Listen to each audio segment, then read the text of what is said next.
Good evening, Brother Knights, and thank you for coming out tonight.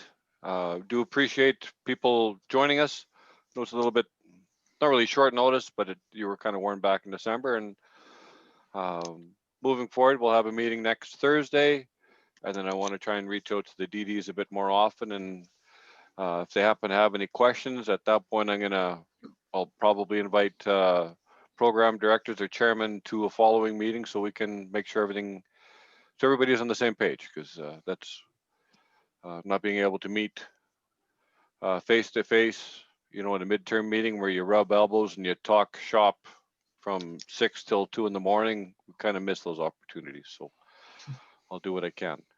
I'm going to bring up hopefully everyone can see the prayer for protection in time of pandemic. Perfect.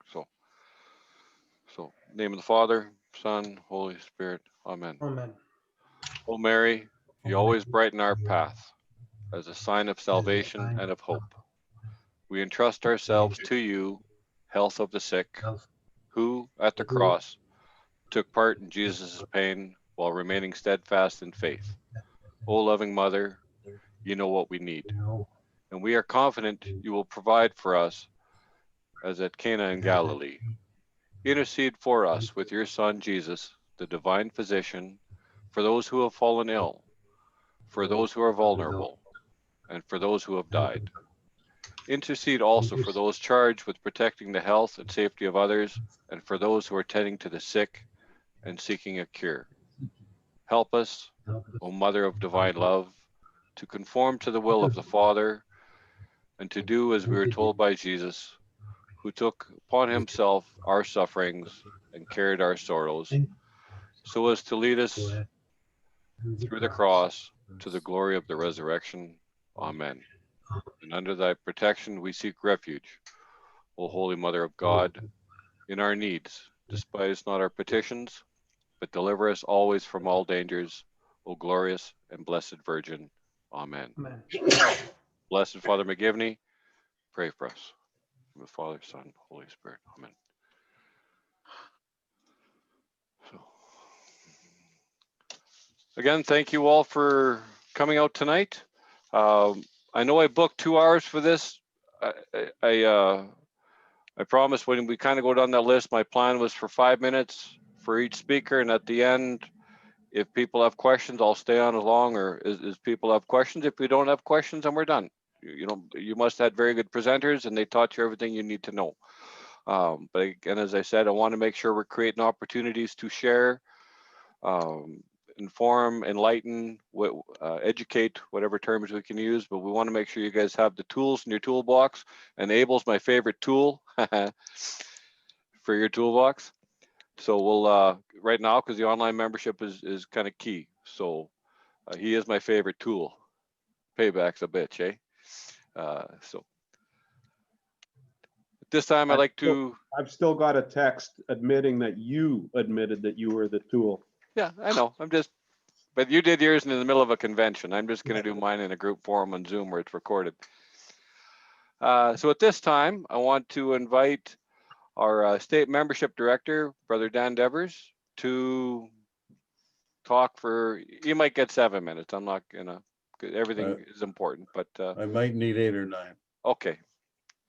Just a little note, fellas. I just got it across my phone that Warren Woods passed away from COVID today, in case anybody didn't hear. Okay. Membership, Abel said that we've done a lot of work in the last few days, Abel and I, and I'll let him talk about that. But our membership team, maybe some of you don't know who we are. So again, our membership director, Dan Devers, our online chair, Brother Abel Desaw, membership retention and council retention chairman is immediate past state deputy, Brothers Chris Vincharsky, and past state deputy, Brother Brian Schatz. Our roundtable chairman is Brother Al Dion. We still don't have a new council development chairman, I believe. And of course, our worthy state deputy, Joe Riffle. Why join the Knights of Columbus? We aren't looking for men to fill our executives, even though we need them badly, nor to just get numbers, but we are asking for all eligible practical Catholic men to fulfill the wishes and dreams of Blessed Michael McGivney as well, following the wishes of our bishops and parish priests. We continue to serve their wishes by offering men many opportunities to help our parishes, help the widows and orphans, offering them the family insurance, and helping the community through the many programs that Supreme has to offer. Who are we looking for? Again, we are asking for all eligible practical Catholic men, 18 years of age and older. While I say this, we need to reconsider the term practical and practicing. We look at men not attending church regularly and consider them non-practicing. However, we can look at the definition and many of us may realize we too are not truly practical Catholics. And by rights, there are just a couple of days of holy obligation. To start, we can all begin by evangelizing our lost Catholics to have them come back to the church. Then as we have them enter the doors, we can approach them about joining the Knights of Columbus. In the end, we must leave the final decision of practical Catholic to the parish priest and decide if allowed. Once agreed, we can help them to continue their personal development towards being a better Catholic.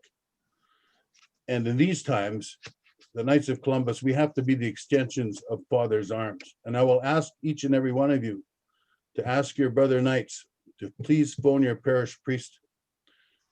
It's a lonely time for them, probably much lonelier than ours. At least we have people that we can talk to. How and when do we get new members? First, we need to look for sources of new potential members. We can look at our friends, family, co-workers, parishes, maybe a parish roster if available, and at various events we Knights are hosting and or are supporting. It's very difficult at this time, but the parish roster helps. Have a few brainstorming sessions with your council members. Then we need to have a plan. Plan on how to approach these members. Supreme promotes a few programs, 1 member per council per month, which is the philosophy, and every member can approach any potential candidate at any given time. Supreme encourages 2 membership blitzes in the council parish during the year. Again, difficult at this time, but a successful membership drive requires proper supplies, your kits from Supreme, information kits, pamphlets, council poster board, advertising. We have a real issue. I don't think we advertise enough. And as well, the proper people leading the drive, members trained and knowledgeable in membership, insurance agents, and the parish priest. Again, during this time, we must think outside the box. Ensure a combined degree is planned with a date and location set, or do it online. Coordinate with other councils if possible, and do it online together and promote unity. Membership drive, pick a date which Father agrees to. Always confer with your parish priest. No matter whatever we're doing. You must have a strong speaker at the podium when allowed, and a well-planned presentation with bits from the heart is best recommended. Speak with emotion and conviction. There's videos online at the kfc.org site, and choose one of these important videos that suits the time and the place. There's many good videos there. Stress the importance of family involvement and participation. A follow-up evening, which is a prospect night with candidates and spouses. Promote online membership as we're heading to all in line. If this does not apply for various reasons, Form 100 is still at this time an option. Then review the council admissions committee. Vetting has to be done to join councils, but online exemplification is the way to go for immediate brotherhood. When times get better, take the candidate to a combined degree if he wants to go. And I'll let Abel do all of that about the online. Sources from Supreme to review before conducting your membership drives, and there's lots to choose from here. Go to the kfc.org and go to that big red button that says for members. There's all the answers you could ever need under there. Now, what can you do with a new member? Well, you don't have them sign up for the executive right away. We need to ensure the new member is mentored by a willing, positive, knowledgeable member of the council. Have a mentorship program. There's something on the Supreme website to follow this. Promote the Shining Armor Award. Promote involvement in council and parish activities. director maybe, but not the executive. A new source of ideas and energy. We have to really get all our brothers involved with this system. We can't just have the main 6 to 10 guys doing all the work all the time. Encourage taking the combined degree if not completed, and this should be done, but just to make sure. Promote the Father McGivney Guild. Members who join the guild have shown to remain active in the order and tend not to leave or withdraw. Current membership. Suspensions, withdrawals are hard on a council, especially when we put so much work into finding new members. And then we don't work that hard to either suspend them or let them withdraw. We need to do our best to keep our knights active, or as many that are capable and willing. Right or wrong, some people just join for the insurance and that is their right. But for the rest, we need to keep in contact with all council members, inviting them to meetings, functions, and programs. Keeping in contact regularly helps us to show the council cares about its membership and allows for conversations to take place. Hopefully it can help deter some from wanting to withdraw. Emails are good, but phoning is much better, and do it at least twice a year and not at the news time, please. Meetings need to have some basic rules. And thank goodness we have some new council guidelines to follow. Emotions and heated discussions need to stay in the chambers. The council's final decision needs to be respected, and no emotional baggage can be taken home or shared with others, as it can lead to fear in the new members or continue to build in other members. Keep them short. The new guidelines say an hour. A lot of these new members, because sometimes we'll go 2 or 2.5 hours, that's just too long and they don't have the time to give you. If this emotion is made public, who wants to join a group with issues? We need to maintain a positive front and support each other as best as possible. The new format for monthly meetings will help with this, but we need to adhere to these new guidelines. We need to publicize more what we are accomplishing as a council, as Brother Knights. There is no secret part of the Knights of Columbus in our ceremonials anymore. Encourage participation from family, friends, and parishioners. We tend to hide our awards in a chamber or closet, and we don't advertise enough the good works we are doing.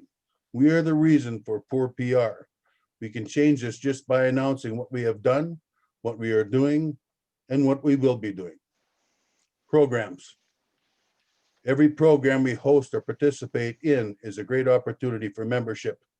We are the programs. There is no rule only members can participate in these events. Encourage potential candidates to participate. Allow them to feel good from helping others. It allows them to see and feel what we are doing to help in your parishes and community. It plants a seed for future follow-up. Growing membership. As we would like to hope, councils will develop and grow. Currently, some councils are supported by 2 or more parishes. Roundtables are a good start to promote the Knights and require only 1 driving officer. Brother Al will expand on this later. As the roundtable grows based on its membership and parish needs, it could consider turning into a council. Again, the new council development chairperson, when we find them, can expand from that. Lost members. This is something we really have to look at, brothers, especially now.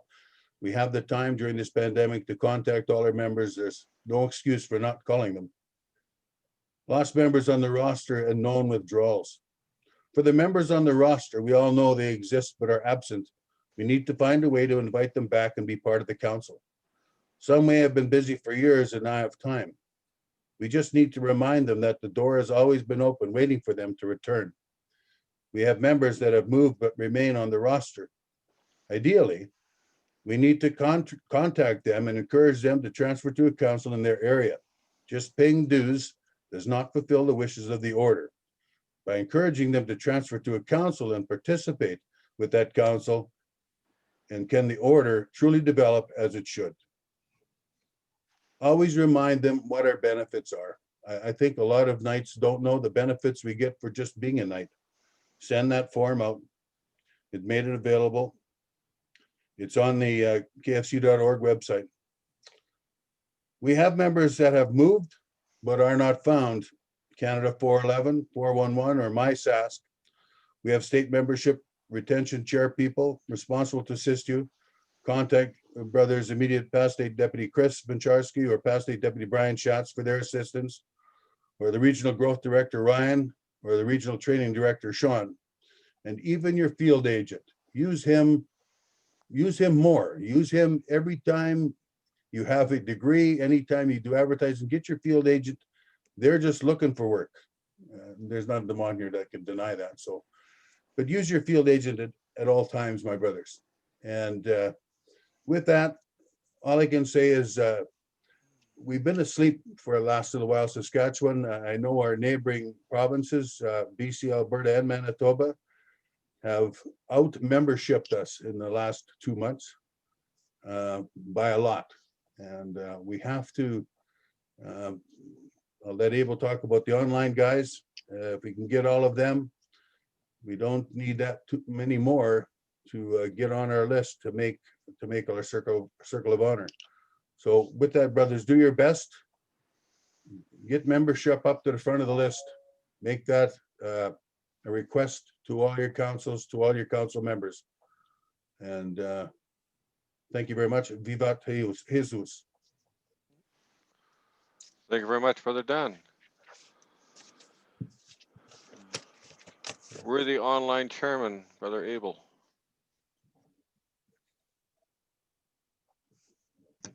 Sorry, I have to go find my mic again.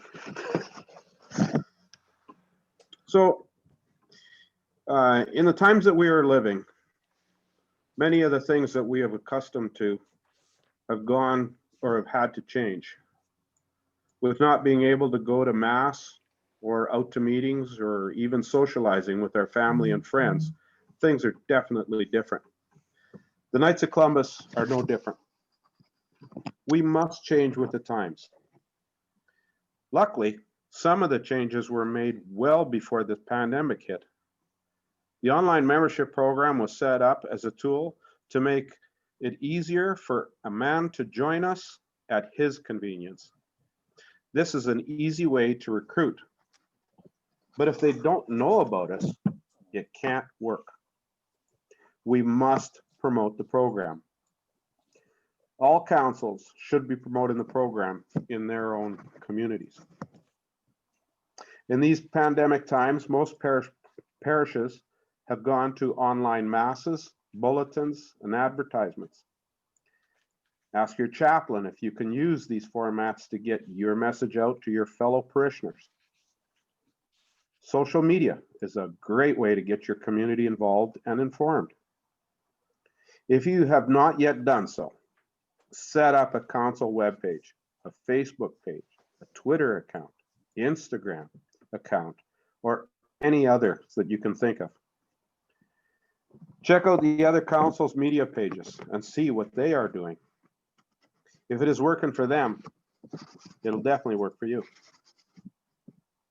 When a gentleman joins online, his name and information are put into the prospects list on the Supreme webpage, of course, that's kfc.org, under member management.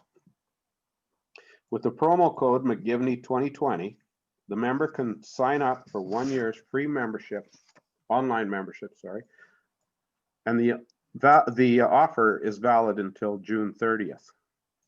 The Grand Knight, financial secretaries, all have access to this information.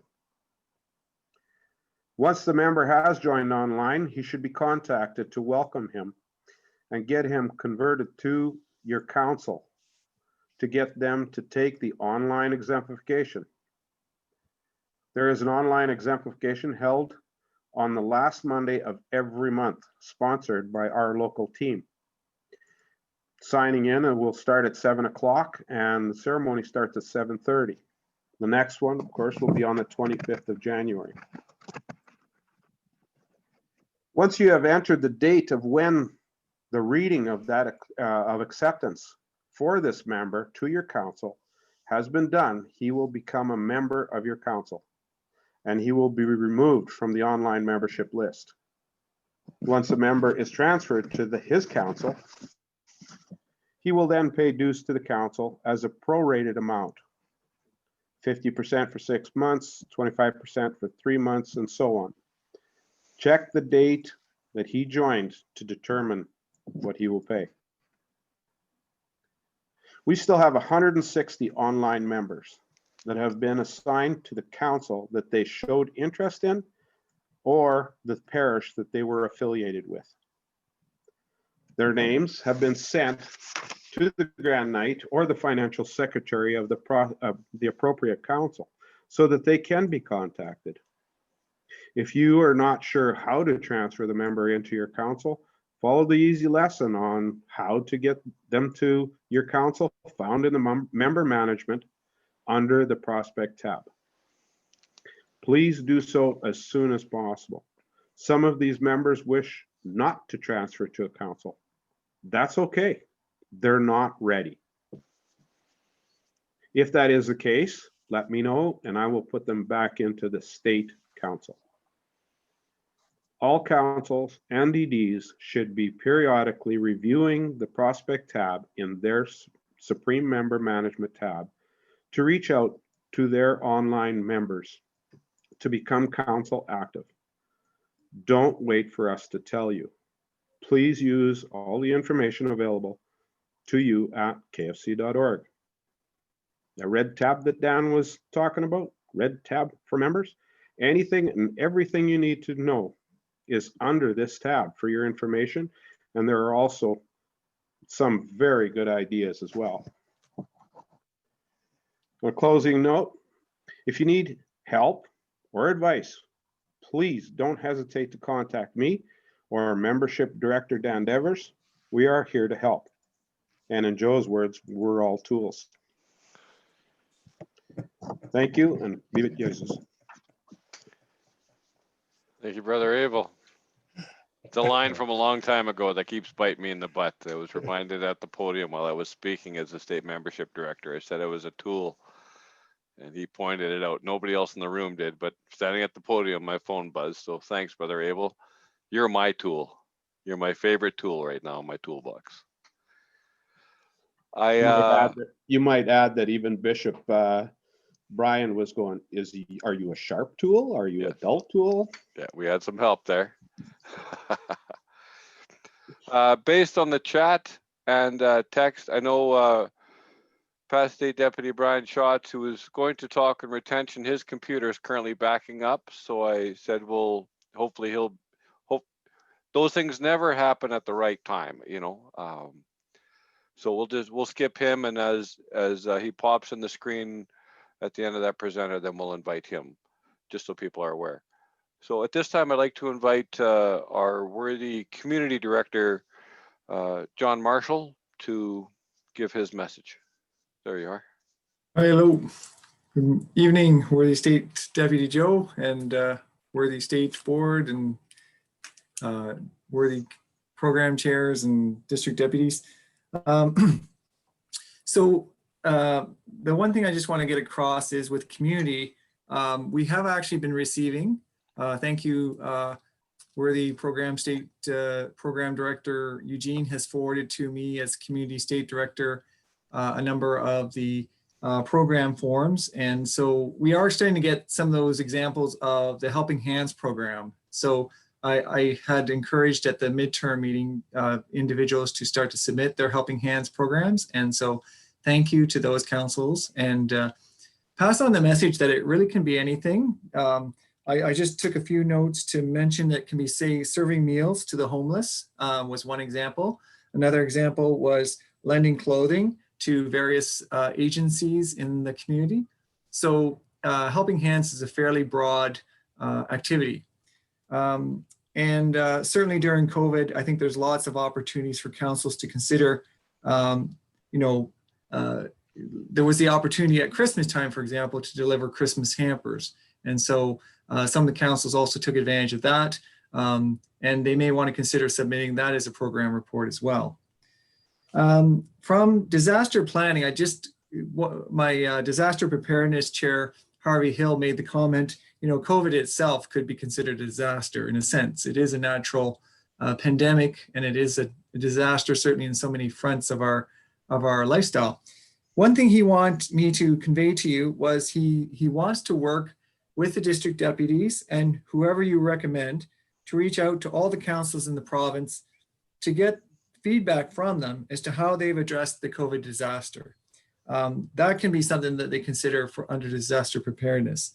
The lessons they've learned and what will they do based on what they have learned going forward. So hopefully we're all learning a bit how to interact in these situations where we can't actually practice our faith like we normally do. But just as an example, our council at St. Anne's, and this isn't necessarily a community-based activity, it could be a faith activity, but Father Matthew actually approached us about doing communion, wherein we're ushering as communion ministers, or I should say we're ushers for communion, such that the knights are there present after every online mass. Individuals who can't actually attend because there's that cap of 30 people, a number of people in the parish actually come to the church after the 11 o'clock mass at about 12:15. And they have, again, we can only allow 30 people into the church at once, but they're coming up to receive communion from Father Matthew. So the knights have stepped forward and we have a rotation going. So that's an example of, again, that's probably a church activity, but that's an example of how it relates to COVID. Okay. The other item I thought that the Catholic essay contest, again, I'd encourage you, if you have any schools in your districts that are interested in participating, the Catholic essay contest topic this year is how trusting in God during a difficult time has helped you or someone you know find strength and hope to endure it. Consider especially those times when it was a challenge to understand why something was happening. Consider also sharing any lessons about faith and hope you or someone you know may have learned from this experience. The contest encourages youth to be more connected to their community and to their faith. So it's open to grade 8 students to grade 12 students. It could be public schools or Catholic schools. What I encourage is that the students submit their essays, whether it's through the schools. We'd like to have them collected. I can serve as the contact, but certainly probably the state office is also a good target. And then for those essays that do get submitted, it'd be nice if we could adjudicate them and look at them at a state level, and then look at having that go on to Supreme. Okay. Oh. Is that Jerry? Nope, I'm good. Keep going? Yeah. Okay. I thought I heard something there. Now, is Cody Geiger on the? No. I do not see him, but he was invited. He was invited. So yeah. Cody did give me an update. Yeah. Cody's our chair of the basketball and soccer programs. As you can imagine, he prior to this meeting contacted me just to give me an update that to date, we haven't received any submissions for the basketball free throw competition at the council level or district level. Now, typically, it's oftentimes a February activity I find for the Saskatoon-based councils, but I think we have to recognize this year we have to do things a little bit differently, where we're probably going to be dependent on the schools, initiating some of that activity to submit scores for the basketball free throw competition. So I think that given that it's the difficulty in renting schools this year, it does put a bit of a limitation on councils then, or even districts, putting on the council-based and district competitions outside of the school setting if they can't rent the schools. So, I think we recognize that it may be challenging this year, given how the guidelines for restrictions have proceeded, to have the competition in the format that we usually do. So Cody just wanted to have me give you an update that way. I know that Sean Scher is due to present next week on Coats for Kids and the Global Wheelchair Program. I can say that, again, based on submissions we've received to date, and just from my knowledge of how the Saskatoon-based councils have been doing work related to Coat for Kids, that's been I think Sean expressed at the midterm meeting, that has been a very successful program. A number of councils are taking advantage of purchasing the coats for the councils that are being distributed in their local areas to local schools or to local relief agencies. So I'll let Sean speak more to that next week. He'll have more of the stats, most up-to-date stats. But I can say that it's been a program that a lot of councils have embraced to date. The Global Wheelchair Program is also a program that maybe councils want to give some thought to this year, again, because you can order the global wheelchairs. And, you know, that's something that maybe you look at whether your parish might be able to make use of them, or whether you want to go in with another council to, as far as a broader order. And I believe Saskatchewan State Charitable Foundation is also involved this year in coordinating both for the Codes for Kids and the Global Wheelchair Program, I believe. So I'll let Sean speak more to those details next week. And again, the Leave No Neighbor Behind, I don't think that's specific to community, but again, I have had some submissions. I think Dan Deaver spoke to that. That's an important concept. I think, again, for some councils, this is renewal time of membership dues. And I know that perhaps if we use the phone calls at this point in time, maybe members will think, well, they're just phoning me because of that. But, you know, I still think members would appreciate a call no matter what time it is, especially for those senior members of your council. So that can certainly be considered an activity to submit. Okay, so that's probably my up-to-date submission for now. And if anyone has any questions, feel free to ask. Thanks. Thank you, Brother John. I have a question. Okay, Sure, Ron. It's really not a question, but it has to do with your Leave No Neighbor Behind. Last week in our cluster meeting, I did that Leave No Neighbor Behind, and one of my projects was the Friendship Inn in Saskatoon on 20th Street. And he had told me, Bob there, the manager there, he had told me last week that he will need some help in the very near future, which he'd give me a call on, I think it was Tuesday morning. Today's Wednesday, so it was yesterday morning. And he could use 4 or 5 guys, which I don't have a single soul that can help him out right now. It's during the daytime, probably next week. It'll be 1 day, maybe 2 days, but he said 4 or 5 hours in the very, very most. And it has to do with, gosh, what did he tell me? I got it written down, go by memory. Has to do with he's got inventory that is a little bit kind of scattered around or something like that. He wants to organize that, and it's not heavy lifting or anything like that, but you've got to be COVID friendly, so you got to wear your mask throughout the 4 hours or however long it takes you. And so I'm looking for 4 guys who are not working during the daytime, I guess, because I can't do it. I'd love to. Just to give me a call here. I told him that I would give him a shout by the end of the week. I was hoping to get at least 4 names in Saskatoon. So if anybody knows, or if you'd like to, if you've got some buddies that would like to help you out, please call me. I'm in the red book. I can give you my number right now. If you want to share your number right now, I'll tell you what. put it in the chat. I'll put it in the chat for everybody. Yeah, and that's a great example. Now that's actually a helping hands activity. That would totally qualify as a helping hands activity, serving at a food bank, or actually I guess a food distribution, the Friendship Inn. And I'm not sure what the equivalent might be in some other communities, but a lot of communities do have sort of where they serve food to the poor, the homeless. So that's a great example, worthy District Deputy Ron. So that's a great question. Yep. Any other questions?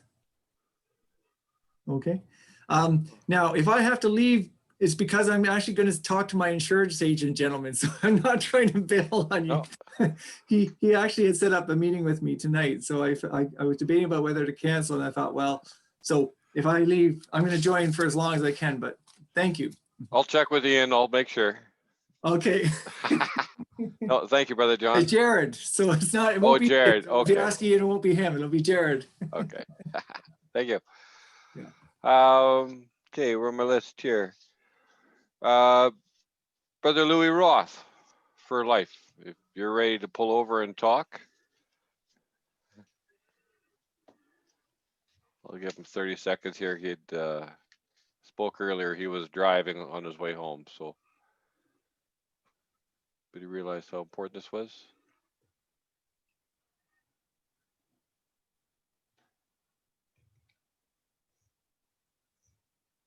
You there, Brother Louis? Okay, there we go. Awesome. Okay, I got myself off of mute here. Okay, yeah, in Sport Life, we got a few things going. Bill C7, which is the euthanasia bill, is before the Senate, and it hasn't been discussed yet or finalized yet. That's going to happen early February, so we still have time to lobby our senators on that one. Bill C6 is still in the House of Commons, and so we still need to lobby our MPs regarding that one. C6 is the ban on conversion therapy. And so those are two bills right now that I guess we can still work with. And so we're encouraging anybody that can do that. We still have time, and we need to do as much as we can on those. The next thing is regarding the Sunday, January 31st, in the Diocese of Saskatoon. Anyway, Bishop Mark has declared that to be Pro-Life Sunday, which is the closest Sunday to the anniversary of the striking down the abortion law in Canada. And so we should be getting some homilies from our parish priests and intentions on that Sunday. They'll be live streamed as well. So when you're listening to those masses and stuff like that, there will be pro-life messages in those masses. And hopefully all the priests do take part in that. I hope they will. Bishop Mark was very firm that he wanted that to take place. So I hope that does transpire. The next thing is the Saskatoon Knights of Columbus are doing their fundraiser, which we usually do at the end of February. And it's usually a live event. This year is going to be a virtual event, and we're doing some changes there. We have the raffle already, and the tickets are going really well on that. The raffle date was set for February the 27th, and that's still going to take place. We'll have to all the tickets sold by early February. And so that draw will take place on February the 27th. The actual date of the event, we've moved it just to give us more time for the auction to get all this stuff in place. And the auction is probably going to run for about 3 weeks, and it's going to be online. And once we know the particulars of and get everything all posted, we'll send that email, hopefully through Peter Folk, to all the Brother Knights, and as much advertising we can to get as many people voting or bidding on those items as we can. We're going to have some pretty good selection there so far, some good items coming in. And that one is going to start on March the 1st, and we're actually going to close that one on March the 25th, which is the International Day of the Preborn Child and the Feast of the Annunciation. So we moved that date, and we're going to have a bit of a program, probably about an hour long that day. And we want that to be all through the state of Saskatchewan here, the province of Saskatchewan. And once we get everything all finalized with that, hopefully get some entertainment in there. And we'll have some of the pro-life groups doing some presentations, talking about their organizations. And some of the pro-life groups have charitable status, so they'll be soliciting donations directly from the Knights to help them with their cause. And so it'll be a lot different than it has been in the past, but we're taking this thing all in stride, and we're doing, I think, pretty decent. We're working a lot with the Queen's House, which has the program for the auction. They did a gala, and it was quite successful. So we're using their program and for that auction. And so, yeah, it's all taking place. And so if anybody has any questions, I'm here to answer them right now. Normally I was going to wait for questions till the end, but I do recognize that Brother Louis is driving or pulled over right now, but not driving. But if you do have any questions for Brother Louis, yeah. I would, I'm going to say, I'll bend the rules for this one. If anybody has any questions for Brother Louis, please ask him now, because that way you can continue on. And hey, Louis, it's Peter. Just wondering about the online auction. Yes. So if somebody bids in Regina and wins a prize, How do they collect their prize? We're working on that. We have people on make trips different parts of the province from time to time, and we'll usually send it down with them. Or if they're coming to Saskatoon sometime, we'll make arrangements. Whether we're going to keep the prizes at the Queen's house or whether we're going to have them at my house or something like that, we still have to work out all the details of that. But the prizes are all going to be in Saskatoon, but we will get them out to people regardless of where they are in the province. And Thank if we you. have to ship them, we have to ship them, but There's people going back and forth. We've got wonderful thing about Knights is they'll always help the brother Knights. So yeah. Any other questions for Brother Louis? Paul? State Deputy Joe, I was just going to mention too, Louis, that probably most of the people have received the Novena for Life starts tomorrow, the Novena. Okay, yes. Yeah, I guess I forgot about that, but yes, that's right. I don't know all the details on it. I'm just kind of going to get home here pretty quick and get my life back together again. But I've been kind of out of the house there for a while, and I haven't really been able to keep touch with everything that's going on. So, Anyone else? Seeing no waves. Thank you, Brother Louis. okay, thank you. Yeah. Take Were care. they past date Deputy Denis?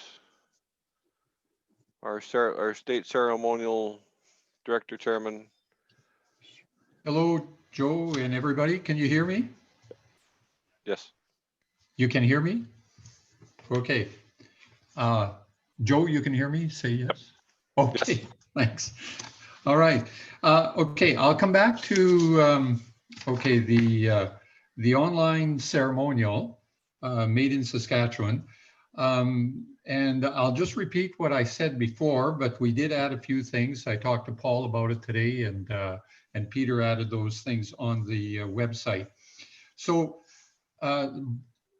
basically, everything you need, everything anyone needs to conduct an exemplification online or in person is found on the state website.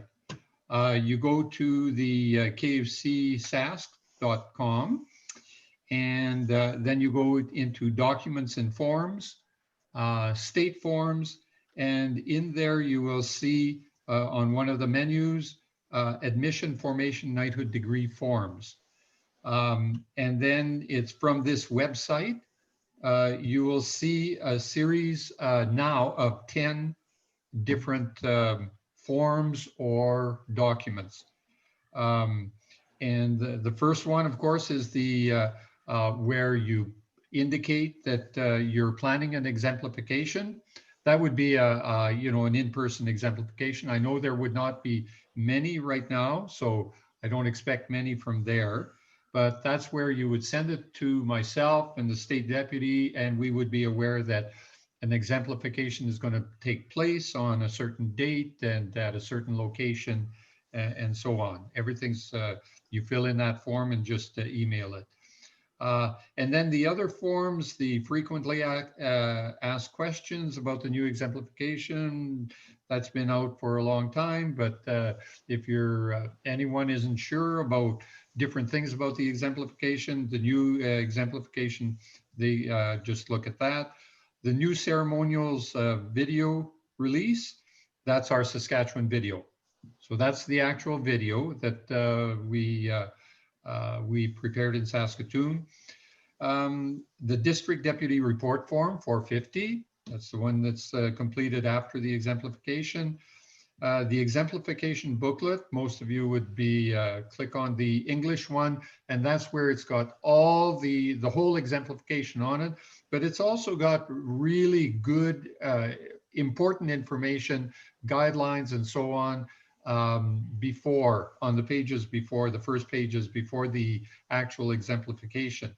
That's very important. The information on that is, what you need to know.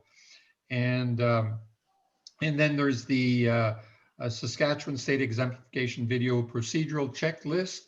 Very useful. You check it off and that sort of thing. There's also a link on there that'll take you to the video, and then the procedural document, the actual procedural document.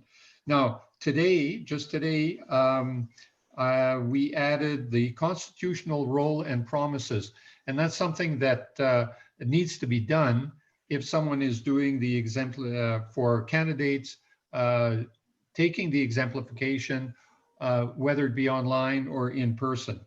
We ask them, having reviewed and signed the constitutional role, well, they have to have reviewed the constitutional role. So that document contains the constitutional role and the promises that they're going to make. And that would be done normally by the financial secretary of the council admitting him, or the warden when he's preparing the candidates for an in-person exemplification. And so if you go to the Saskatchewan website, and you can go check out all of those, and I think it would be well worth your time to check it all out so you know exactly what's there. And then lastly, the Form 100. And the Form 100 is one that you can fill in, and it's an online form, so you can't change it. It's a PDF or whatever, so you can't alter it or anything like that. But that Form 100, you can enter the information for that particular candidate, and then after that, send it in. Now, I was talking to Paul this afternoon, and what we decided you should do there is, or what they should do is, once the form is filled in, to save that form in their documents, but under the candidate's name, because afterwards, that if you don't, you've got a form that's and you try to save the form, and if it's under the candidate's name, then you can print the form. If you print the form, the original that's there, you'll have to re-download it from the Supreme website, because then the form is filled in. Okay, so basically everything is there. I know that now we're not having many in-person exemplifications, maybe extremely few, and that's not where we're going to bring in our members. The online exemplifications are the ones, is the way to go if we're bringing in members. I went to the Supreme site, and for that online exemplification is very easy. All you do is you don't even have to sign in as a member. You just go down you scroll down a little bit, and it's written join on there. Click the candidate or whoever clicks join, and then after that it asks for all that information, everything like that, the name, the email address. It asks this is not a robot, things like that, and so on, and asks the question if you're a practical Catholic, and so on. And that's how they would join online through the Supreme website. I don't know, other than that, I can just say that we need to get these members joining the councils in Saskatchewan. We're down pretty low. I guess, like, it's not going to be through in-person exemplification. I think it's got to be online membership mostly here at this time. The other thing is, if I could maybe suggest that, since Manitoba and Alberta are doing so well, maybe we could copy a little bit of what they're doing.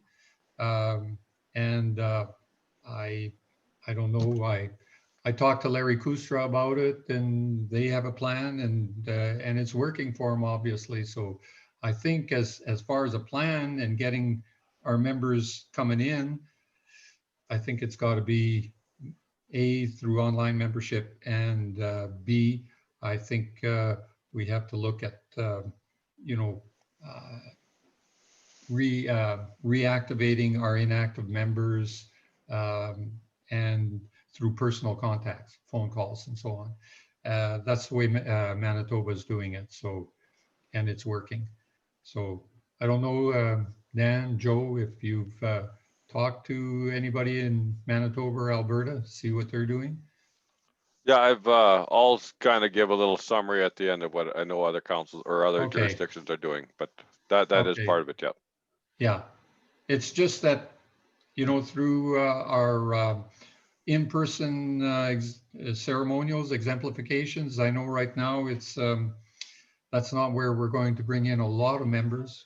I think the online one, using our video and so on, that's definitely the way to go as far as ceremonials are going right now, and probably throughout this coming year. I don't see things changing till, you know, till late fall. Yeah. Okay. I know Brother Adrian, or really District Deputy Adrian, had a question or a comment. Dennis, I just want to ask two questions, if I may. Like, as far as the cluster in Saskatoon, we've slated the last Mondays for the month for exemplification.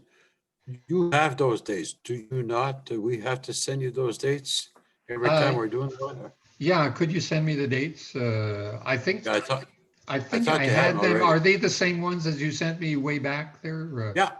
Long time ago. Okay, yeah, Yeah. I have the dates. Yeah. So we don't have to resend that every time we want to do No. this.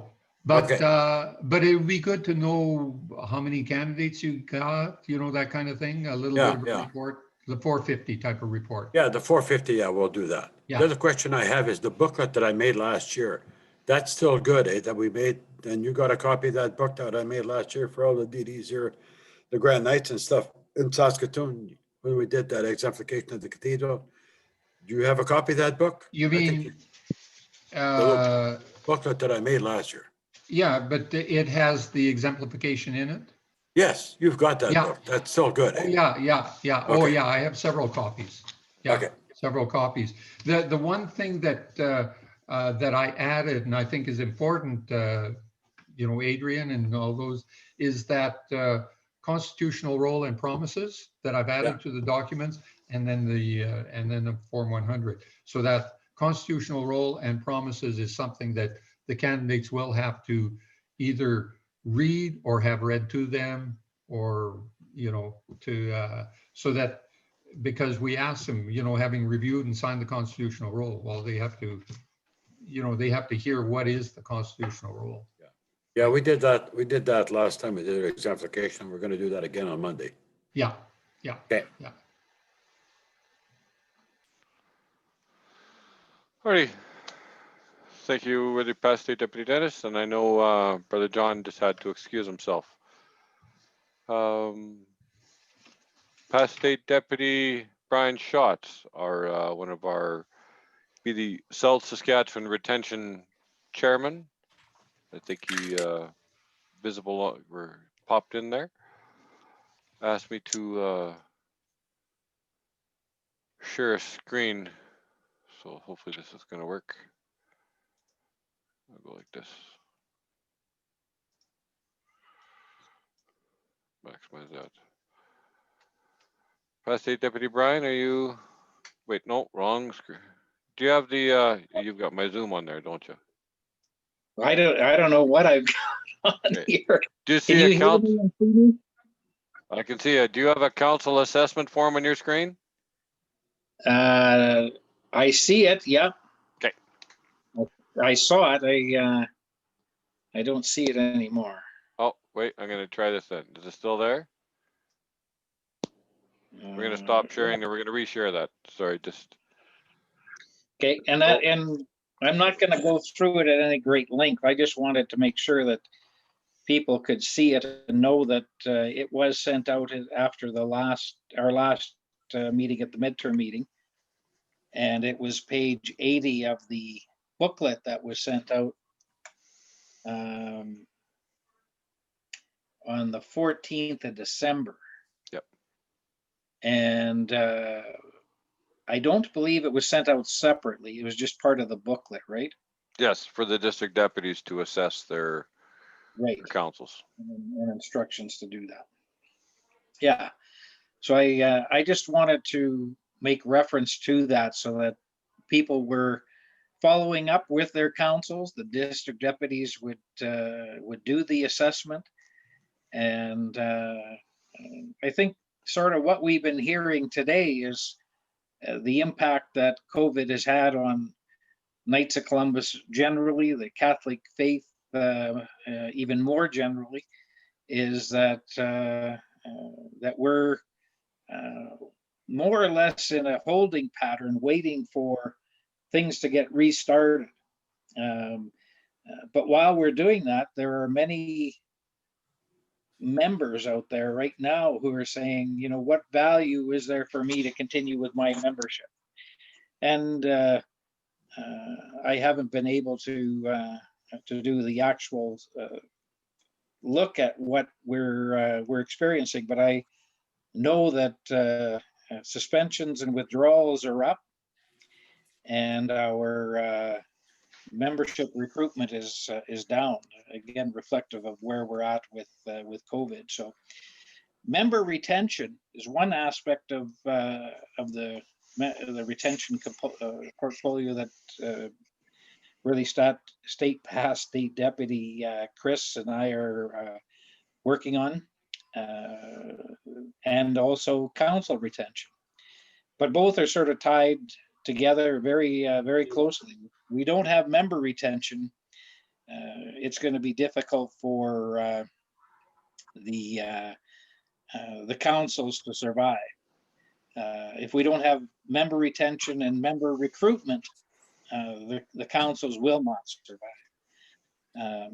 So it's going to be important for the district deputies out there to be working with their councils, motivating them, guiding them through this uncertain time, through this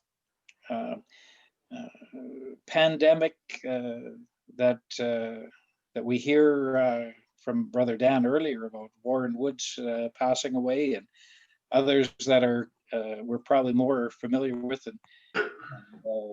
and it's becoming closer and closer to home. But there are things that we can be doing. And on that note, not related to COVID, but my sister is a Facebook friend with Harvey Granatier's daughter. And this morning, Harvey's daughter said that we've lost her grandmother this year, or this morning. So I haven't confirmed it because I want you to be aware of it, but it would appear that Harvey's mother has passed away as well. It's not COVID related. It was peaceful and surrounded by family, but I just wanted to let you guys know about that. And it's likely Harvey's mother, but be careful. I don't have the full details at this point. I've texted him and he hasn't responded, so we'll see. But anyway, getting back to member retention and council retention, we're hoping that the councils are doing their follow-up with their councils. The district deputies are following up with their councils and doing the assessment and identifying with them how we can keep motivated those members in this uncertain time. Keep the and I know and Brother Dan has mentioned it too. And member retention starts with the moment that you recruit them and that you're always in contact with them. We're just going through a period where the financial secretaries are sending out the member dues for the upcoming year. And I'm sure that there's going to be financial secretaries who are going to be wanting those dues in right away. But I would hope that we can impress upon councils that this is a year like none other, and that we can be patient with members who are questioning the validity and value of being a member. That we don't have to go out and keep pushing them and just be in contact with them about dues, but rather that we're in contact with them concerned about their health, concerned about how they're doing at home, their mental health as well as their physical health, and how we can keep them engaged in the activities of the council. So I will leave it at that. You know, with just sort of one hope and expectation is that the DDs do follow up with their councils and work with the councils. And if they need to get a hold of past State Deputy Chris and I to help with those councils that are in need of motivation and getting out there to do their recruitment and member retention activities. Page 80 of the booklet that was sent out on December 14th is where that assessment is. And I'll be sticking around and available for questions whenever. Thanks, Worthy State Deputy Joe. Well, thank you, Worthy Past State Deputy Brian. Just to say, I'm the only current state deputy who has 2 past state deputies serving as retention on membership, which kind of floored most of everybody else. So I was very pleased that both Chris and Brian agreed to stay on in such an important role. So I appreciate their efforts. This point, I'd like to invite, I think this week I picked Brother Glen Hauser just to talk about IT stuff, and then I'm going to bug Peter next week, just focusing on, you know, there are key IT guys, and nowadays, I'm going to use Council 8905 as an example, because I was quite impressed when I was at their meeting. That was just for Christmas, I think that was November. And pardon me when I say this, it used to be a room full of old guys, but in that meeting, there was young and old, and the young guys were the leaders in that room because they controlled the IT. You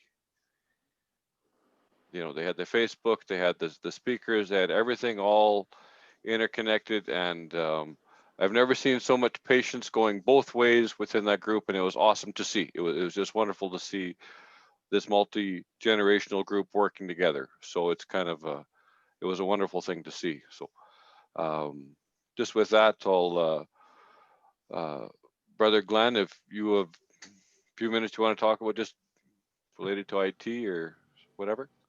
All right, well, good evening, gentlemen and Frank. Just here to talk about, I guess the big thing is Zoom. I mean, you were here in a Zoom meeting, and you've probably been in dozens of Zoom meetings this past year, and it looks like we'll be continuing with this. So so I know it's been a bit of a learning curve. I actually just learned something new here tonight. I did send in the chat, I sent links to upcoming, there's our 4th Sunday Rosary. So every 4th Sunday, 7 p.m. over Zoom, we'll be doing a Rosary. And then there's the other recurring one that we have is the Exemplification. And I sent it twice.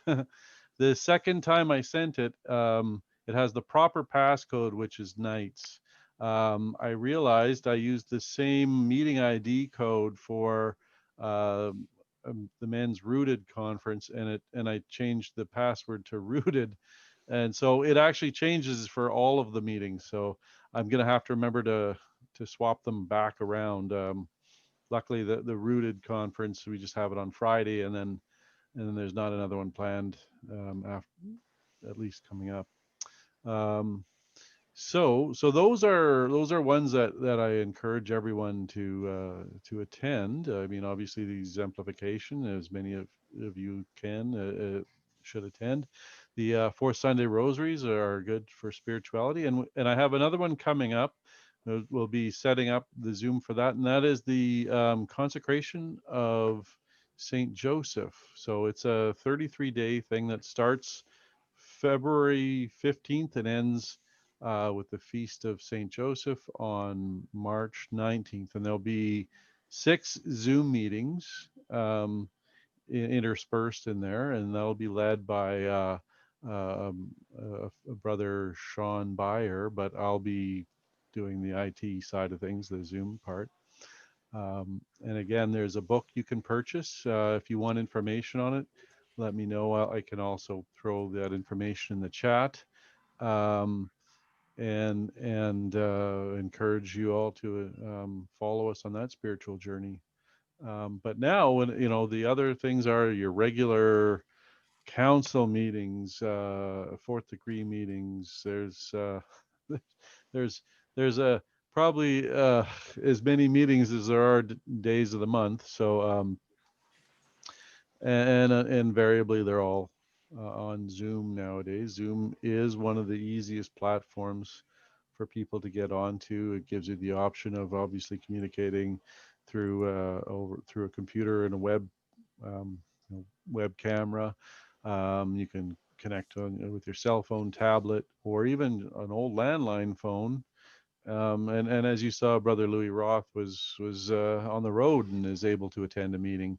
So there are some small benefits to this pandemic, and I'm wondering, down the road, after the pandemic, there might still be a chance for this to play a role, like in the case of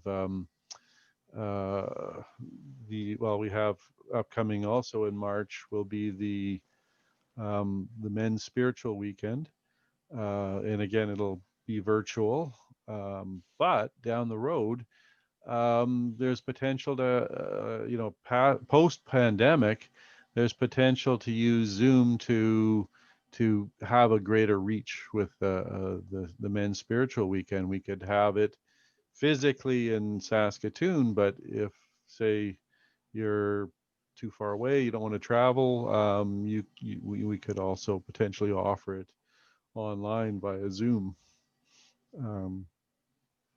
But again, I can be a resource. I know I've helped some councils out that have had questions about how to set up the Zoom meetings. What to do there. It gets to be tricky when you want to do what I call a hybrid meeting, right? So you have a group of people that are meeting physically around a table, try to stay 6 feet apart, and wearing masks and all that kind of jazz. But you're also using Zoom and you have people coming in. Those are doable, but again, there's a lot more planning that's involved there. And I know I've helped out a few brother knights do that, as well as I've with the Queen's House of Retreats. I know they're holding Zoom meetings with 300 plus participants, and that's something that I've helped them kind of go, and now they're the experts, and I'm just an old guy. But I don't know, does anyone have any questions?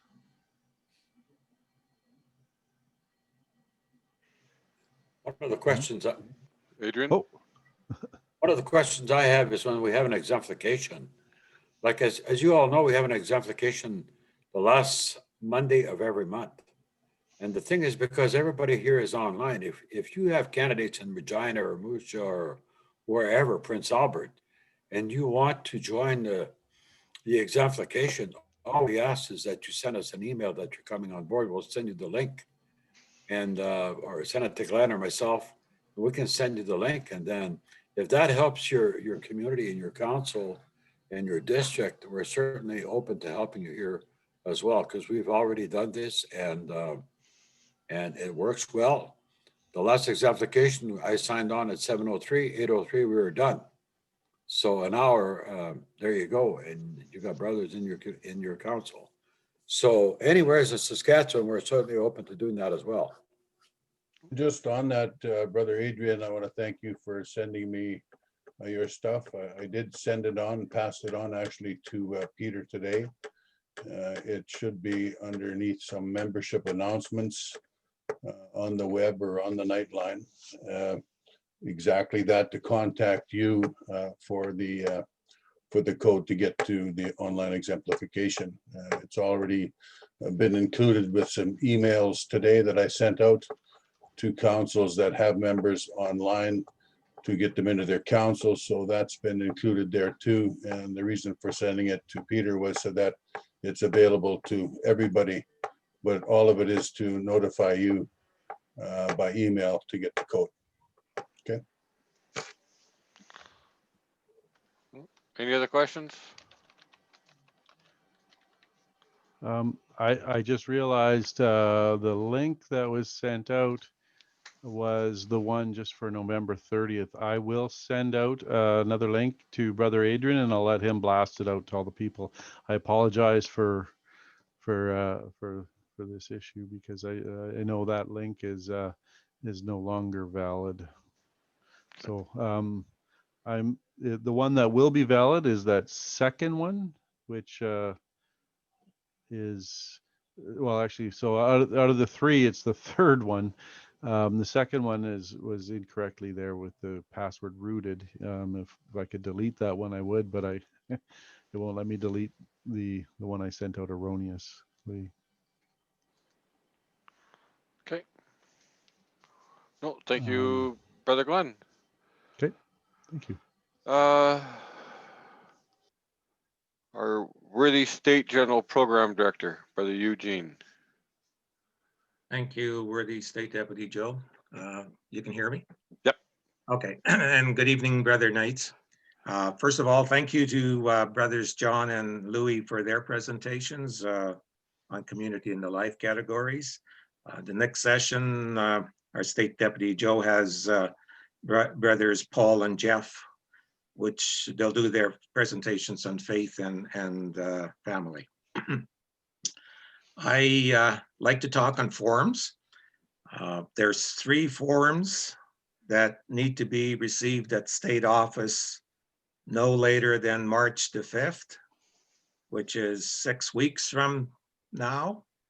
And those are forms that if councils want to be eligible for award consideration at the next state convention. So I will not accept, there will be no exceptions. Late submissions will not be accepted. So first of all, Form 10784, and everyone's familiar with that one. It's the Fraternal Programs Report Form. So council should be submitting this form online as soon as they complete a program. And the Form 10784 online should be the only form that is required for all program participation reporting. And so if you submit that online to Supreme and send a copy to programs here at kfcsask.com, I will receive that. To date, I have forwarded all the 10784s that I've received to the various state program directors. The second form that I will be looking for is the STSP, which is the State Council Service Program Awards entry form. It's for single activities. So 1 form per entry per program, along with any supporting documentation. This form was revised by Supreme on October the 20th. So later on, I know brothers Dan and Abel have talked about the red button, and I'll be talking a little bit about the red button also. And the third form that I'm looking for is the 10680, which is the Family of the Year form. So council should select one parish family that models Christian family values and visibly lives them every day. So as DDs, I would pass that on to the councils to make sure they get these 3 forms into state by March the 5th. To be eligible for the Columbian Award and Star Council Award, council should have submitted the Form 365, which is the Service Program Personnel Report form. It was due on August the 1st, but they should get it in. It's still, Supreme will accept them. And Form 1728, which is the Annual Survey of Fraternal Activity. That one is due January 31. Also, a reminder that councils must be fully compliant with Safe Environment Program to be eligible for the Columbian and the Star Council Awards. 3 other forums that council should be aware of is the 1295, which is the semi-annual council audit, which is due February the 15th. The SP7, so the Columbian Award application, it's due June the 30th, but if the councils have got all their programs completed and can fill out Form SP7, they can submit it earlier. And the 185, which is the report of officers chosen for the term, which was due June the 30th, but council should get that in too. All council should continue to promote and carry on the Faith in Action and the Leave No Neighbor Behind programs for the remainder of this year, fraternal year. And all the required updated information and forms is on the kfc.org website. A lot of the Faith in Action programs can be done virtually, and you can check that out. Supreme has issued a guidebook. It's 11139, which provides steps and best practices for doing the Faith in Action programs remotely. Always be mindful of the current Saskatchewan Health Authority restrictions and please respect them. And finally, now I want to say a few words on the kfc.org website. Supreme has gone to a lot of work to update all the resource information for the actually for the Knights of Columbus resources, everything that you may think of. So they have a section as you get into the kfc.org website. There's a section called for members, and at the top right hand corner there's a red button for members. So you click on the button and you'll be right into all the redesigned pages that have all the important Knights of Columbus resources all in one location. There's a very helpful video on how to navigate for members pages. It's very, very simple. It's very straightforward. And when there's on this drop down page, when you for members page, there are 8 tabs, which include membership benefits, forums, training and webinars, fraternal operations, programs, inviting men to join, ceremonials, and news and announcements. So if you click down the tab forum, it contains all the latest state, council, and assembly forums. So there's only one place you need to go and you'll find all the forums there, as well as with the programs. If you click on the program tab, all the resources that you need for the Faith in Action programs are broken down into the 4 categories: faith, family, community, and life, as well as all the other tabs. And there's a lot of good information, all current information. The one for the news and announcements tab has all the fraternal leader advisory issues. It has the latest Nightline, the latest Columbian issues.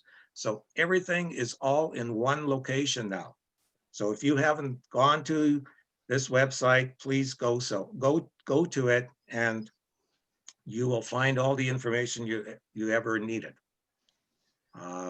That's about all I have. So I guess State Deputy Joe will open for questions. So I'll be around to answer any questions. Okay. I'm just gonna, if you don't mind, I'm just gonna throw in a few comments, just I guess before we do the questions and answers period. When where the state deputy or where the state membership director and online chair were speaking about prorating dues, I had a gentleman sign up. He works for me. He joined online. He joined in August, which means he has one year membership. So his membership expires at the end of August. However, on January 6th, he received a dues notice from his financial secretary owing for a full year's worth of dues. We need to be aware of when some of these members are converted, like, this process is new, just to identify that to the financial secretary. So if he joined online in March, his dues are paid until March, and then really we'd only prorate him for 9 months. Having said that, if a guy joins in September, his dues are paid until September. Do we really need to bill him for those last 4 months? Unless your council's doing a newsletter or something, does it justify to bill him for those 4 months? Because there is no supreme per capita. States per capita, he wouldn't be part of the state per capita. So just some things to throw at your councils as they're looking at members and their billing periods. Other thought on the retention is, again, if I know I spoke with a couple of Grand Knights in the last week or so about people that haven't paid dues in 3, 4, 5, 6 years, owing $180, $240, to which, I'm aware of that. What I've suggested to them is offer that they pay last year's dues and this year's dues, and even consider reductions, again, with what I just said, and invite those men that, hey, don't pay, can you pay last year's and this year's, and we'll even give you a deal on that, and we'll get you current. At the end of the day, if that gentleman quits, you don't get the money anyways. So it's a way to extend him an olive branch, just to look at ways to invite that member back. Other jurisdictions, just talk when Past State Deputy Denis was talking, BC, Manitoba, and Alberta. In BC, a big thing they've been doing, for those who aren't aware, is they can't actually go into their churches for Mass. So what they're doing is, Father has set up the altar at the back of the church, right, and at the entrance, more or less. There'll be cars in the parking lot, kind of like how we had that movie and those concerts here in Saskatoon and Regina. And they use a low frequency FM transmitter, and they're saying Mass to people in the parking lot. And as they're distributing communion, a brother knight is handing out a little bookmark, and I've forwarded these to all the DDs and to you, but I'll forward the latest one, which I just got the other night, inviting people to join the Knights. And it's just a little bookmark, maybe a 3x5 card. Another thing they're doing is when they're going, if somebody's going shopping at Home Depot, again, they're putting the same bookmark type card. If they see a rosary hanging from a rear view mirror, putting it underneath the wiper blade or putting it in the door handle. Alberta was doing parking lot retention, like they have their, you can't meet in the church, but they're sitting outside in the parking lot. They've got their membership tables there. Manitoba has called they're pretty much the state board is calling their inactive members and their past former members lists. So as Brother Dan had said, times have changed. Maybe the gentleman quit a few years ago because he realized he had kids that were growing up and he just couldn't attend things. Well, now they're in university or they've left the house and he wants to get active again. So our former members is another good source. If a person has just quit in the last 6 months, to be honest, don't bother calling them because, but if they've been gone for 2, 3, 5 years, those might be the people to reach out to.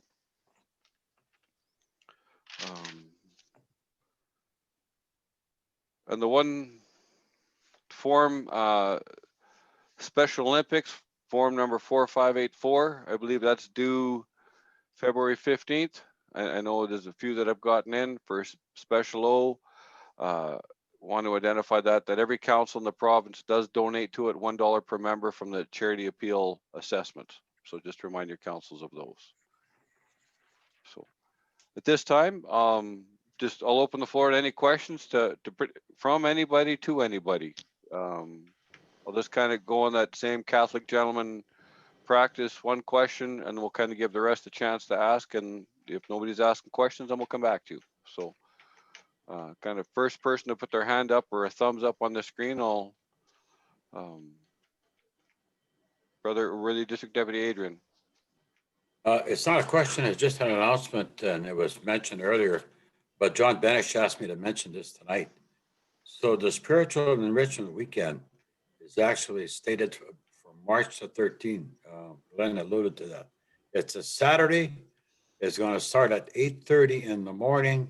There'll be an introduction from Joe Riffle, our state deputy, from Father Ed Gibney, and then the bishop. And then Father Steve Panna is the main speaker. We're still debating whether we're going to pre-record him or not. So we're looking at Father Steve Panna for probably 30 minutes, then an open session with moderators asking him questions. So the first talk will be an hour by the time he starts, the questions and answer, and then we're going to have a break so you can go to the washroom or whatever. And then the second talk starts and the third talk, and we should be done by noon. The decision last night was to have, we're offering this free. Okay, so it's going to be free right across the province.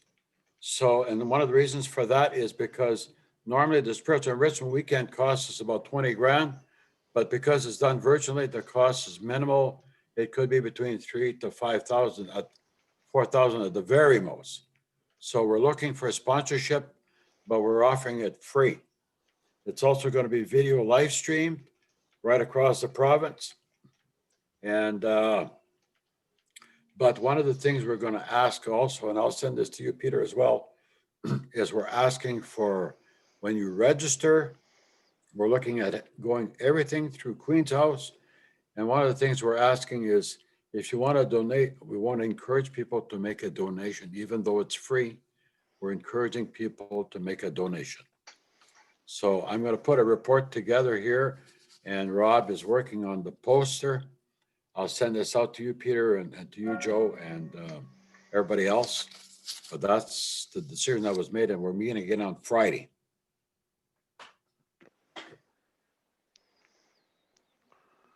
Okay, any other questions, comments? Ron, Denis? Yes, I've had my hand up for a long time.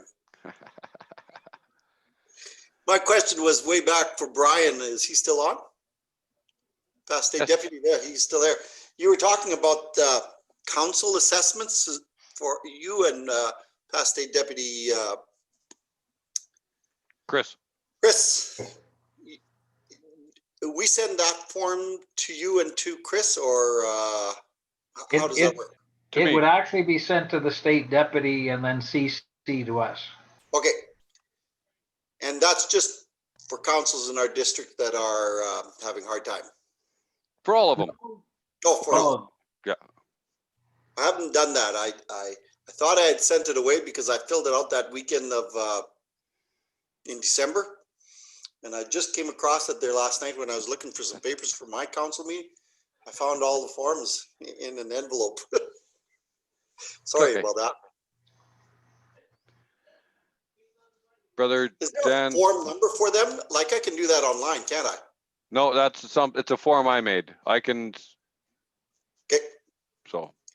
I'll scan it and PDF them or whatever to you guys. Oh, perfect. Thank you. Thanks. Brother Dan Devers. Yeah, just to reiterate on what Worthy State Deputy Joe said about the past and former members. Immediate Past State Deputy Chris sent me a list after last week's webinar. We have a list of 5,000 members in Saskatchewan that have left the order. If that's a few more people that to phone than I can in one day. And my wife loves the phone, but that's too many for her too. The council should look at their lists, and because you have a connection with those members, it's probably a good thing that the council could phone and try to reactivate them to get them back in. I'm finding a lot of guys are leaving the order because of non-contact. And we really shouldn't be doing that. Yes, they don't come to meetings, they don't come to events, but we still have to phone them and connect We had a webinar last week and another one 2 days ago on Monday. And this has happened to me. I've phoned members and they had died. They had passed away. It shouldn't get to that when we phone to connect them and they're gone. It just shows that we're not being connected. We just have to do a better job with their members, and I can't say it enough. I guess I've got too much membership in my blood. So anyway, that's all I have to say. If anybody wants to list or has nothing to do for the next 5 years, I'll send it out. You could call 10 a day. Yeah, and it'd be at least 5 years.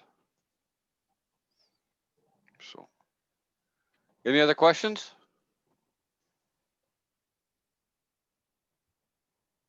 Brother Jerry? Worthy State Secretary, State Executive Secretary. Yeah, just to Jerry? follow up on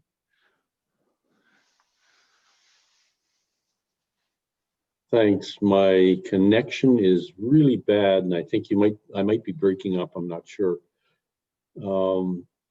Just to follow up on what Brother Dan just said, I agree. And what we need to do, maybe from the state level, is to send out to each financial secretary their list of members. Because I looked at that list, I was surprised and astounded at how many former members were from 1534. It was a lot.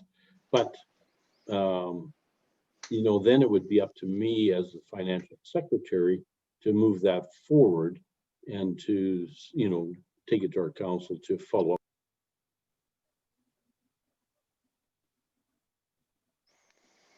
Okay. Brother Abel? Just one comment. I also looked at that list, and I was actually quite surprised because I looked at the first thing I did. Of course, I looked at my own council to look at names, and I mean, obviously, like I know on our council, for example, I know of at least 3 or 4 that are on that list that are no longer with us. So it's obviously, you know, who knows how long ago they left the order. The other thing that I noticed is the lower the number of the council, the longer the list. And that, of course, is because it goes back to day one. So if that member left, you know, 30 years ago, he's on that list. As opposed to a council that's only 10 years old, obviously they're not going to have as many. So, but it was quite interesting. I like when Dan and I were talking about it and he sent me the list, I was just floored at how many names that I actually recognized. That was even the scarier part. So yeah, I agree. But it wouldn't take a whole lot to actually break it down and send down to each council of their specific members that have gone. But something we should maybe look at into the future. Worthy District Deputy Jerry from Regina. We got double names and triple names here. Yeah. I just wanted to mention about the last 2 comments actually. What often happens, especially with those older councils, is, and there's a variety of things, but one thing that probably hasn't surfaced in our minds here is that they leave and they don't sign up in a council where they go, and then they die. That's probably several of them, not all of them. So sometimes the tracking, yeah, I understand what you're saying. If you get a hold of them every few months, every member in your council, it helps, but it is quite a task. And just so people are aware that there's so many different reasons other than just losing interest. There's a lot of other reasons. Adrian? You muted yourself. Sorry. I got this list from Brian Schatz about 5 years ago, and I went to this list and I highlighted probably about 100 people from Saskatoon. The only problem with this particular list, and it gives their their membership number and council number, but there's no phone numbers on these. Now, this new list that you populated, is there phone numbers on this list? There's a little bit of both. There's some phone numbers, there's some email addresses, and no, there's going to be a lot of SASC 411 investigating within the council. But yeah, it's a long shot. It's definitely an old list. It's, like I said, some of the Jerry's exactly right.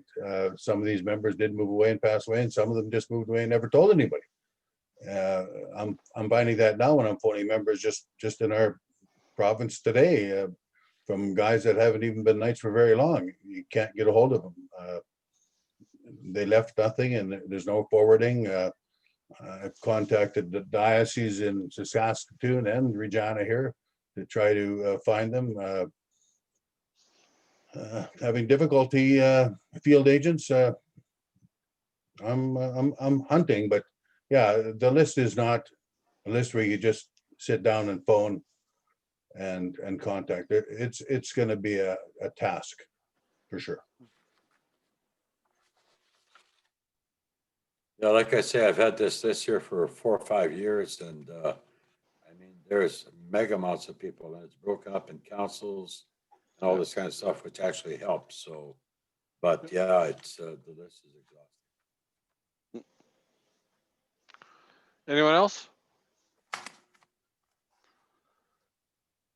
So, seeing none, if you again, if we close this meeting off and you think of something, please don't hesitate to send an email, make a phone call, whatever. Just like, again, that's where we're just trying to make sure we're sharing, or save it for next Thursday. You know, we'll have some of the same presenters will be here next week. We might have different DDs next week as well, like just or more DDs. So just creating the opportunity again to just to share and be willing to bet that if one person has a question, there's probably someone else who has the same question in the back of their mind. And so please don't hesitate to ask. Again, we want to make sure everyone's on the same page and up to speed. After recording, after we're done this session, I know Mike, hopefully this computer's a little quicker processing it, and I'll be reaching out to Brother Peter. Hopefully we can get this put onto the YouTube again, to the YouTube account.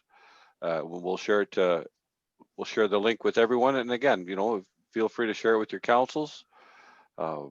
Again, just sharing that information with everybody. The more that see it, the better for everyone. So,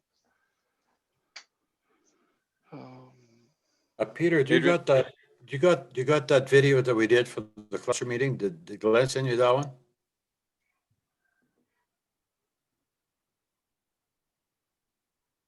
I don't think so.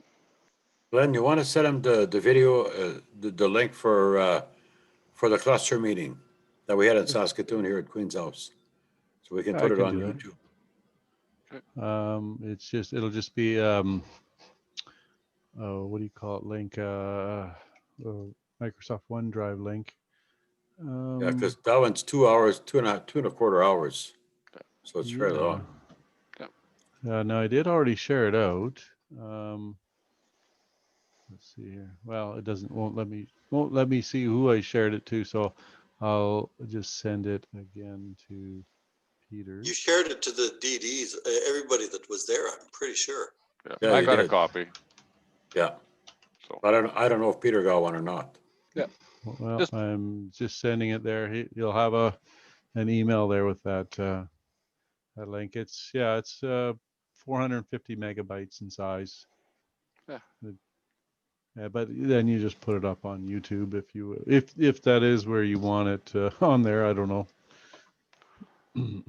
It's more information that we can share, and we just create the opportunity for the councils to want to watch, and might have a grand night, or maybe a junior member who's going to school during the day and he's totally bored and he wants to learn. So we'll take advantage of every opportunity we can to share. So okay, I'm going to, hopefully this works again.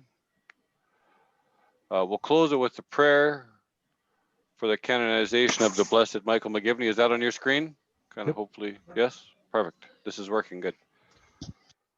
So, in the name of the Father, Son, Holy Spirit, Amen.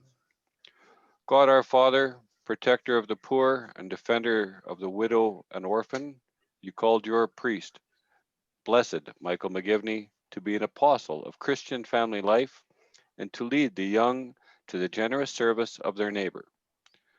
Through the example of his life and virtue, may we follow your Son, Jesus Christ, more closely, fulfilling his commandment of charity and building up his body, which is the church. Let the inspiration of your servant prompt us to greater confidence in your love, so that we may continue his work of caring for the needy and the outcast. We humbly ask that you glorify Blessed Michael McGivney on earth according to the design of your holy will. Through his intercession, grant the favor I now present through Christ our Lord. Amen. Amen. Blessed Michael McGivney, pray for us. Pray for us. Father, Son, Holy Spirit. So, thank you, gentlemen, for joining us. Again, just creating opportunities, and moving forward, we'll, if you have any questions or need any information, please don't hesitate to reach out, and we'll do what we can to share, and hopefully